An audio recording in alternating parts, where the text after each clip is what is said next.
आज हम लोग समझेंगे कम्बिनेशन ऑफ रेजिस्टेंस अर्थात प्रतिरोध का संयोजन। आपको बता दूं, यहाँ पे संयोजन का मतलब होता है जोड़ना। क्या होता है? जोड़ना। यदि आपको बहुत सारे प्रतिरोध दे दिया गया है, बहुत सारे रेजिस्टेंस दे दिया गया है, तो इसका कम्बिनेशन यानी इसका संयोजन आप किस प्रकार से कर सकते हैं या इसको आपस में आप किस प्रकार से जोड़ सकते हैं। तो प्रतिरोधों को जोड़ने का मुख्य रूप से 3 विधियां हैं। कितना है? 3 विधियां हैं। पहला है श्रेणी क्रम संयोजन विधि, दूसरा है समांतर क्रम संयोजन विधि जिसे हम पार्श्व क्रम संयोजन विधि भी कहते हैं, साथ ही साथ तीसरा है मिश्रित क्रम संयोजन विधि। यानी इन्हीं 3 विधियों की सहायता से हम प्रतिरोधों का संयोजन करते हैं। और यहाँ पे आज की इस वीडियो में हम सिर्फ समझेंगे श्रेणी क्रम संयोजन विधि के बारे में डिटेल से। चलिए हम समझते हैं श्रेणी क्रम संयोजन विधि क्या है। अगर श्रेणी क्रम संयोजन विधि की बात करें तो हमने आपको बताया था कि प्रतिरोध का संकेत इस प्रकार से होता है। प्रतिरोध जो होता है रेजिस्टेंस, इसका संकेत इस प्रकार से होता है, यानी इसको हम इस प्रकार से दिखाते हैं और प्रतिरोध को हमेशा R से प्रदर्शित करते हैं। ठीक है। तो अगर मान लो बहुत सारे हमारे पास रेजिस्टेंस दिया गया है, एक यहाँ दिया है, एक यहाँ दिया है, एक यहाँ दिया है, तो इसका हम संयोजन किस प्रकार से करेंगे श्रेणी क्रम में ना। तो श्रेणी क्रम में ये ध्यान देना है कि पहला वाला रेजिस्टेंस हम पहले लिखेंगे, इसके बाद दूसरा इसी क्रम में जोड़ेंगे, इसके बाद अगला इसी क्रम में जोड़ेंगे, इसके बाद अगला इसी क्रम में जोड़ेंगे, इसके बाद अगला इसी क्रम में जोड़ेंगे। तो इस विधि को ही बोलते हैं श्रेणी क्रम विधि। ठीक है। तो हर प्रतिरोध में 2 सिरा होते हैं, एक इधर एक इधर, यानी इसके लिए पहला सिरा दूसरा सिरा, इसके लिए पहला सिरा दूसरा सिरा, इसके लिए पहला सिरा दूसरा सिरा, इसके लिए पहला सिरा दूसरा सिरा। तो हमें ये देखना होता है इसका संयोजन करते समय कि यानी पहले प्रतिरोध का जो दूसरा सिरा है, पहला ये ना है जी, दूसरा ये ना है, यानी पहले प्रतिरोध का जो दूसरा सिरा है ये वाला, ये अगले प्रतिरोध का, इसके अगले जो भी आएगा प्रतिरोध उससे मतलब नहीं है, बस अगला ध्यान से देखना है ना। यानी पहले प्रतिरोध का दूसरा सिरा दूसरे प्रतिरोध के पहले सिरे से जुड़ा होता है। अगर इसके लिए बात करें तो इसका दूसरा सिरा इसके पहले सिरे से जुड़ा हुआ है, इसका दूसरा सिरा इसके पहले सिरे से जुड़ा हुआ है, इसका दूसरा सिरा इसके पहले सिरे से जुड़ा हुआ है, और इसका दूसरा सिरा किसी और प्रतिरोध के पहले सिरे से जुड़ा हुआ होगा। ठीक ना। तो इस प्रकार के संयोजन को हम बोलते हैं श्रेणी क्रम संयोजन।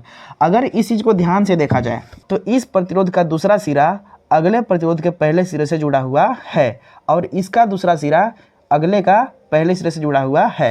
तो इस प्रकार के कॉम्बिनेशन को हम बोलेंगे श्रेणी क्रम संयोजन। ठीक है। एक बात और आपको बता दूं कि प्रतिरोध को हम R से प्रदर्शित करते हैं। किससे? R से। तो इस प्रतिरोध के लिए हम इसको लिखेंगे R1, इसको हम लिखेंगे R2, इसको हम लिखेंगे R3, क्योंकि प्रतिरोध अलग अलग तरह के हो सकते हैं। कोई अगर 2 ओम का होगा, कोई मान लो कि 3 ओम का होगा, कोई 4 ओम का होगा, तो हम इसको थोड़ा बोलेंगे कि R बराबर ये है, R बराबर ये है, R बराबर ये है, तो कन्फ्यूज हो जाएंगे कि R का मान तो भाई 3 है, R का मान हम किसको दिखाएं। तो R1 यदि बोलते हैं इसका मतलब हम कि 2 ओम के बात कर रहे हैं, अगर R2 बोल रहे हैं इसका मतलब 3 ओम के बात कर रहे हैं, अगर R3 बोल रहे हैं इसका मतलब 4 ओम के बात कर रहे हैं। इसलिए जरूरी होता है यहाँ पे R1, R2, R3 दिखाना कि इसका मान हमेशा चेंज होता रहता है ना। हम 2 ओम का लगा सकते हैं, हम 1 ओम का लगा सकते हैं, हम 3 ओम का लगा सकते हैं। तो इस प्रकार से R1, R2, R3 हम लिख सकते हैं ना। ध्यान ये देना है, सबसे पहले श्रेणी क्रम संयोजन में हमने जो सीखा है वही चीज़ यहाँ पे लिख देते हैं। इसका परिभाषा में हम ये लिखते हैं कि ऐसा संयोजन, आप लोग भी लिखिए, आप समझ चुके ना, यानी ऐसा संयोजन जिसमें पहले प्रतिरोध का दूसरा सिरा अगले प्रतिरोध के पहले सिरे से जुड़ा होता है, इसी संयोजन को हम बोलते हैं श्रेणी क्रम संयोजन। ठीक है। तो अगर इस आप परिपथ को ध्यान से देखते हैं, यहाँ पे एक बैटरी लगा हुआ है, बैटरी का प्लस सिरा इधर है, माइनस सिरा इस साइड है। जो बड़ा डंडा होता है इसको प्लस सिरा बोलते हैं, जो छोटा वाला होता है इसको माइनस सिरा बोलते हैं। और इसी के एक रास्ते में इस साइड में लगा हुआ है कुंजी। कुंजी मतलब एक स्विच कह सकते हैं, यानी कि ऑन ऑफ करने के लिए। ठीक है। और इसी के श्रेणी क्रम में, श्रेणी का मतलब भाई इसी क्रम में प्रतिरोध आपस में जुड़े हुए हैं ना। तो इस प्रकार के संयोजन को हम बोलेंगे प्रतिरोधों का श्रेणी क्रम संयोजन। ठीक है। अगर इसका बात करें, समझिएगा ध्यान से ना, तो इसमें करंट जो होता है, करंट यानी I, हमको पता है कि अगर बैटरी यहाँ पे है तो बैटरी के प्लस टर्मिनल से ही करंट बहता है। जिधर प्लस टर्मिनल रहेगा उसी साइड से करंट प्रवाहित होने लगता है। तो यहाँ पे देखिए, यहाँ पे करंट को हम I से दिखाते हैं, तो जो करंट है इस प्रकार से बहते बहते बहते बहते प्रतिरोध में गुजरेगा, फिर ऐसे ऐसे निकलते हुए इस प्रकार से आएगा, इस प्रकार से, ठीक है। यानी करंट जो है बैटरी के प्लस सिरे से गुजरता है और ऐसे ऐसे घूमते हुए रिटर्न इसमें आता है, ठीक है। तो अगर मान लेते हैं कि वोल्टेज जो है हम मान लेते हैं कि बैटरी हम लगाए हुए हैं, तो बैटरी के प्लस टर्मिनल से करंट बह रहा है। तो ध्यान देने वाली बात यह है कि श्रेणी क्रम संयोजन में धारा का मान हर प्रतिरोध के लिए समान होता है। यहाँ भी I करंट बहेगा, यहाँ भी I करंट, अगर यहाँ से I निकल रहा है, अगर करंट यहाँ से निकल रहा है तो इस प्रतिरोध में भी समान I यानी समान करंट फ्लो होगा, यहाँ भी समान करंट फ्लो होगा, यहाँ भी समान करंट फ्लो होगा ना। तो इस पॉइंट को भी लिखना आवश्यक है कि श्रेणी क्रम संयोजन में, या फिर हम लिखते हैं कि इसमें धारा का मान, धारा मतलब करंट है ना, धारा का मान हर जगह समान होता है, हर जगह समान होता है, परंतु जो इसका विभवांतर होता है ना वोल्टेज, हर प्रतिरोध के लिए अलग अलग होता है। अगर ये R1 है तो इसका वोल्टेज V1 होगा, अगर ये R2 है तो इसका वोल्टेज V2 होगा, अगर ये R3 है तो इसका वोल्टेज V3 होगा, ठीक है। तो हम लिख सकते हैं परंतु वोल्टेज यानी विभव या विभवांतर कहो, परंतु विभवांतर अलग अलग होता है, अलग अलग होता है, ठीक है। यानी कि अगर हम श्रेणी क्रम संयोजन की बात करते हैं तो इसमें धारा का मान यानी करंट का मान हर जगह समान रहेगा, केवल वोल्टेज का मान अलग अलग रहेगा, ठीक है। आप इतनी बात समझ चुके हैं तो श्रेणी क्रम संयोजन का एक फार्मूला हम ज्ञात करते हैं। कैसे ज्ञात करें तो ध्यान से देखिएगा। हम देखे थे ओम का नियम, पिछले वाले वीडियो में ओम का नियम से एक फार्मूला ज्ञात किए थे, ओम का नियम से। यदि आप नहीं समझे होंगे ओम का नियम डिटेल से तो ऊपर एक लिंक आ रहा है, उस पर क्लिक कीजिए और ओम का नियम समझ लीजिए ना। तो ओम के नियम से एक फार्मूला हमने ज्ञात किया था, V = I × R, यही ना ज्ञात किया था जी, V = I × R। तो यहाँ से देखो, अगर इसका वोल्टेज V1 है, इसका V2 है, इसका V3 है, तो टोटल वोल्टेज अगर निकालना होगा, टोटल वोल्टेज, क्या चीज़, टोटल वोल्टेज यानी V टोटल, तो हमें V1 V2 और V3 सबको जोड़ना होगा। क्या करना पड़ेगा, यानी V1 V2 और V3 सबको जोड़ना होगा। अगर हम V1 V2 V3 को हम जोड़ देंगे तो टोटल वोल्टेज हमको प्राप्त हो जाएगा ना। टोटल वोल्टेज को हम VT से दिखा सकते हैं, VT मतलब टोटल वोल्टेज, T मतलब टोटल ना। तो अगर यहाँ पे देखा जाए तो V का मान क्या दिया है, I × R है, क्या है, I × R है। तो V के जगह पर हम लिख सकते हैं I × R, लिख सकते हैं कि नहीं, बिल्कुल लिख सकते हैं। अगर ये V1 है तो यहाँ पे हम लिखेंगे I × R1, I × R1 का है, अगर V है यहाँ पे तो I × R लिखे हैं। अगर हम V1 ले रहे हैं तो इसका मतलब है इसका वोल्टेज हम निकालने की कोशिश कर रहे हैं, तो इसका प्रतिरोध यहाँ पे R1 ना है जी, R1 है, तो R1 के लिए हम यहाँ पर लिखेंगे R1। यहाँ पर I1 क्यों नहीं लिखेंगे, क्योंकि यहाँ पे देखो करंट हर जगह सेम बहेगा ना, तो इसके लिए I1 I2 I3 नहीं लिखेंगे, करंट हर जगह सेम बह रहा है, इसलिए केवल I लिखेंगे ना। अब अगर इसके लिए बात करें V2 के लिए तो हम लिखेंगे I × R2, का लिखेंगे I × R2, यानी करंट तो सेम बह रहा है लेकिन दूसरे प्रतिरोध का हम विभवांतर निकाल रहे हैं, इसलिए I × R2 लिखेंगे। यहाँ पे अगर V3 की बात करते हैं तो हम लिखेंगे I × R3, ठीक है। अब यहाँ से अगर देखा जाए तो इसमें भी I, इसमें भी I, इसमें भी I, हर जगह अगर I है तो हम I को बाहर निकाल सकते हैं, यानी कॉमन ले सकते हैं। जब आप I को कॉमन लीजिएगा तो बच गया R1 आपके पास, प्लस I को बाहर निकाल दिए हैं तो बच गया R2, प्लस I को बाहर निकाल चुके हैं तो बच गया R3, ठीक है। और इधर क्या है भाई, तो I × R है। अगर हम एक काम करें कि यहाँ से R की वैल्यू निकालें तो जो I यहाँ पे गुणा में है इसको भेजेंगे तो उधर हो जाएगा भाग में। तो R की जब वैल्यू निकालेंगे आप तो यहाँ पे क्या लिखा है, पहले से I × R1 + R2 + R3 लिखा हुआ है, इसके भाग में यानी बटे में हो जाएगा ये वाला I। यहाँ पे गुणा में I है, इधर आएगा तो नीचे हो जाएगा भाग में। तो ऊपर भी I नीचे भी I है, तो I से I कैंसिल हो गया। जब कैंसिल हुआ तो क्या बचा, R = यहाँ पे बचा R1 + R2 + R3। ठीक है, इस प्रकार से श्रेणी क्रम संयोजन के प्रतिरोधों को हम जोड़ेंगे ना। कहने का मतलब है कि अगर श्रेणी क्रम संयोजन में प्रतिरोध जुड़े हुए हैं, क्या प्रतिरोध आपस में जुड़े हुए हैं, और पूछता है आपको कि टोटल प्रतिरोध की गणना कीजिए, टोटल प्रतिरोध ज्ञात कीजिए, तो कुछ नहीं करना है। अगर टोटल प्रतिरोध आप निकालिएगा, ठीक है, तो कुछ नहीं करना है, सबको आपस में जोड़ देना है, तो आपको टोटल प्रतिरोध ज्ञात हो जाएगा। जैसे एग्जाम्पल के लिए मान लेते हैं कि हमारे पास एक प्रतिरोध यहाँ है, दूसरा प्रतिरोध यहाँ है, तीसरा प्रतिरोध यहाँ है, और ये मान लेते हैं कि इसका 4 ओम दिया है प्रतिरोध, इसका 2 ओम दिया है, इसका 3 ओम दिया है। ठीक है, एक 8 और लगाते हैं इस प्रकार से, तो यहाँ पे दिया है 5 ओम मान लेते हैं, और कहता है कि इस परिपथ का अगर मान लेते हैं कि टोटल रेजिस्टेंस निकालने के लिए कहता है, टोटल मतलब RT लिखेंगे ना, RT मतलब टोटल रेजिस्टेंस, यहाँ पे आप T लिख सकते हैं, जैसा कि मैंने पहले बताया था, यहाँ पे टोटल वोल्टेज के लिए VT लिख सकते हैं, टोटल रेजिस्टेंस के लिए RT लिख सकते हैं, कोई दिक्कत नहीं है। अगर नहीं भी लिखेंगे तो कोई दिक्कत नहीं है ना। तो जब टोटल रेजिस्टेंस निकालेंगे तो बोला है कि R1, R2, R3 सबको आपस में जोड़ते जाओ, जो भी है, इसको अगर R1 मानो, इसको R2, इसको R3, इसको R4, तो सबको आपस में जोड़ते जाओ। तो इसका मतलब यहाँ पे 4 ओम प्लस में 2 ओम प्लस में 3 ओम प्लस में 5 ओम, सबको जोड़ दो, 5 3 8 2 10 और 4 14 ओम हो जाएगा टोटल रजिस्टेंस। समझे कि नहीं समझेंगे श्रेणी क्रम विधि से। ये तो केवल हमने 3 ठो प्रतिरोध के लिए है। देखो अभी हम जो फार्मूला निकाले हैं ये वाला केवल 3 प्रतिरोध के लिए, R1, R2, R3 के लिए, तो यहाँ पे R1, R2, R3 को हमने जोड़ा है ना।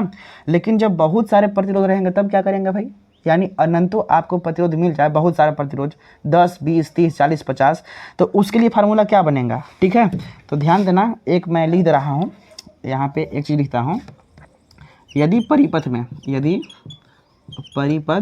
में अनंत प्रतिरोध हो, तब अनंत प्रतिरोध हो तब क्या करेंगे, फार्मूला क्या यूज करेंगे। तो फिर से हम लिखेंगे टोटल रेजिस्टेंस बराबर, कुछ नहीं करना है बाबू, यहाँ पे लिखेंगे R1 प्लस यहाँ पे R2 प्लस यहाँ पे R3 प्लस यहाँ पे डॉट डॉट डॉट डॉट, यानी आगे बढ़ते हुए जा रहा है, इस फार्मूले का हम यूज कर देंगे तो टोटल रेजिस्टेंस आ जाएगा ना। कहने का अर्थ ये है कि जितना भी प्रतिरोध दिया रहेगा किसमें, श्रेणी क्रम संयोजन में, सबको आपस में जोड़ देना है, टोटल रेजिस्टेंस आपको निकल करके आपके हाथों में आ जाएगा।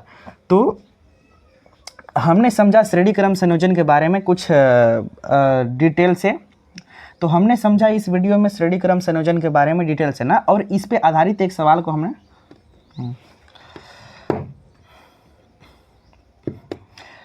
तो आज की इस वीडियो में हमने समझा श्रेणी क्रम संयोजन के बारे में। और आपको बता दूं कि जल्दी से इसका स्क्रीनशॉट लीजिए, एक प्रश्न को मैं हल करवाना चाहता हूं इसी पर आधारित। ठीक है, जल्दी से इसका स्क्रीनशॉट ले लीजिए, ले लिए स्क्रीनशॉट। ठीक,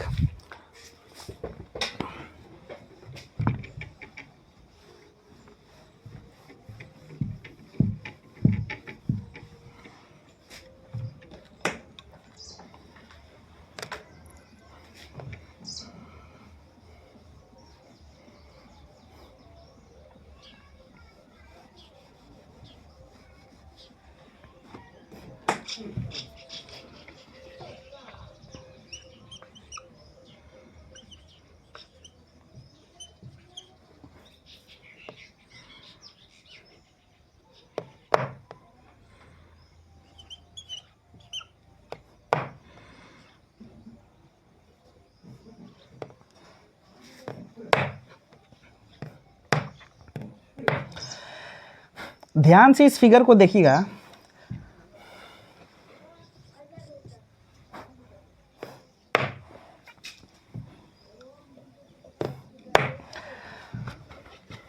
ध्यान से इस फिगर को देखिएगा।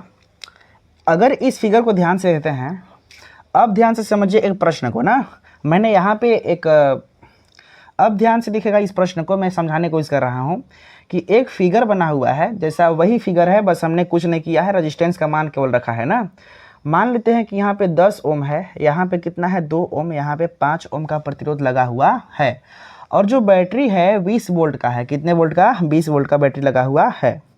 अगर आपसे पूछता है कि इस परिपथ में धारा का मान ज्ञात करो, यानी कि आई का मान, करंट का मान ज्ञात करो, तो आप कितना बताएंगे ना। यदि आपसे पूछता है कि एक परिपथ है जिसमें 10 ओम, 2 ओम और 5 ओम का प्रतिरोध लगा हुआ है तथा एक बैटरी 20 वोल्ट का लगा हुआ है, तो इसमें धारा का मान का गणना कीजिए, तो इस कंडीशन में आप कैसे करेंगे ना।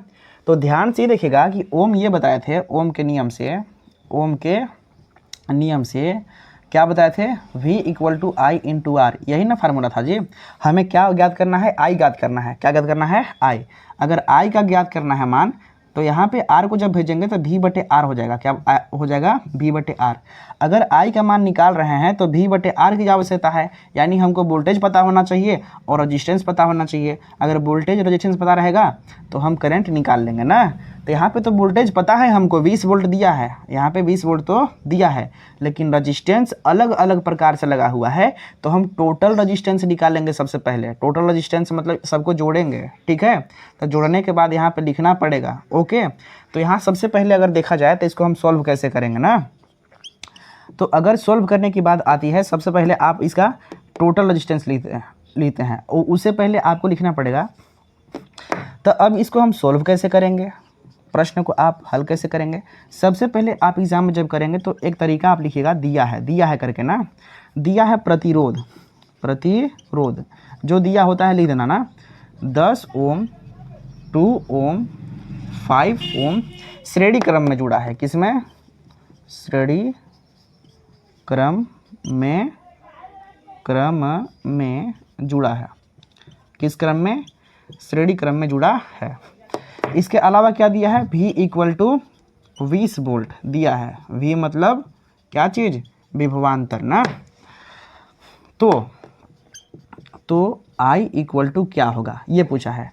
तो सबसे पहले हम टोटल रजिस्टेंस निकालेंगे, तो लिखेंगे चूँकि RT = R1 + R2 + R3, क्योंकि 3 रजिस्टेंस है तो केवल R3 तक लिखिए, 4 होता तो R4 तक लिखते ना।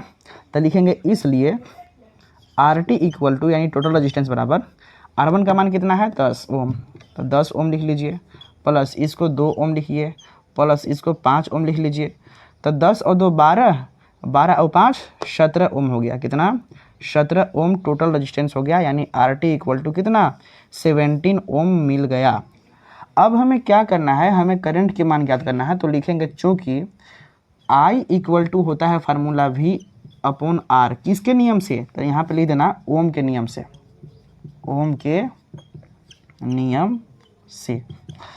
अब यहाँ पे कुछ नहीं करना है, मान रखना है। तो लिखेंगे I = यहाँ पे V का मान ऊपर लिखना है, तो V कितना दिया है 20 वोल्ट, ठीक है। और R कितना निकाले हैं 17 ओम, कितना 17 ओम। अब कुछ नहीं करना है, आपको 20 में 17 से भाग देना है ना। तो कैसे देंगे, ध्यान दो, 17 एकम 17, 3 बचा, दशमलव लगाए, 0 बढ़ा, 17 दूना 34, ज़्यादा हो जा रहा है। तो एक बार में 17 एकम 17, कितना बचा, 10 में से 7 गया था, 3 बचेगा, यहाँ 2 बचा, 2 में से 1 गया 1, 13 हो गया ना। दशमलव लगा हुआ है तो 1 0 बढ़ा दीजिए। अब बताइए कितना बढ़ जाएगा,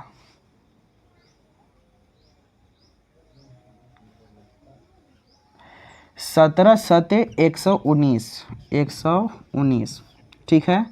यानी अब 10 में से 9 गया तो 1 बचा, 2 में से 1 गया 1, 11 ना। कहने का मतलब है 1.17 हम बोल सकते हैं कि जो I है ये 1.17 एम्पियर होगा, ठीक है। आपको एक चीज़ ध्यान देना है, अगर आपको I की वैल्यू पूछता है तो जितना भी आएगा लास्ट में आपको एम्पियर लिखना पड़ेगा। जब तक मात्रक नहीं लिखेंगे आपका सवाल सही नहीं माना जाएगा, ठीक है। अगर आपको वोल्टेज पूछता है, वोल्टेज, तो जब तक मान लो कोई मान आ गया, वोल्टेज आप निकाले, कोई वैल्यू निकल गया ना, तो आपको मात्रक में भी लगाना पड़ेगा। भी मतलब होता है वोल्ट, क्या होता है वोल्ट, विभवांतर का मात्रक वोल्ट होता है, तो मात्रक आपको लिखना पड़ेगा। अगर आपको रजिस्टेंस निकालना हो गया तो रजिस्टेंस के लिए लास्ट में आपको ओम लगाना पड़ेगा, तभी समझा जाएगा आपका उत्तर सही है, ठीक है। इस बात को ध्यान में रखना ना। तो इस प्रकार से आज के वीडियो होता है समाप्त श्रेणी क्रम संयोजन का। इसे अगले वाले वीडियो में हम समझेंगे समांतर या पार्श्वक्रम संयोजन। तो आपसे रिक्वेस्ट करते हैं कि हमारे इस मेहनत के लिए आप हमारे इस चैनल को सब्सक्राइब कर लीजिए, ताकि हम लोग का यूट्यूब फैमिली और भी ग्रो हो सके और आपको प्रतिदिन बेहतरीन वीडियोस प्रोवाइड करा सकूं। ठीक है, तो thank you so much watching for this video to all of you.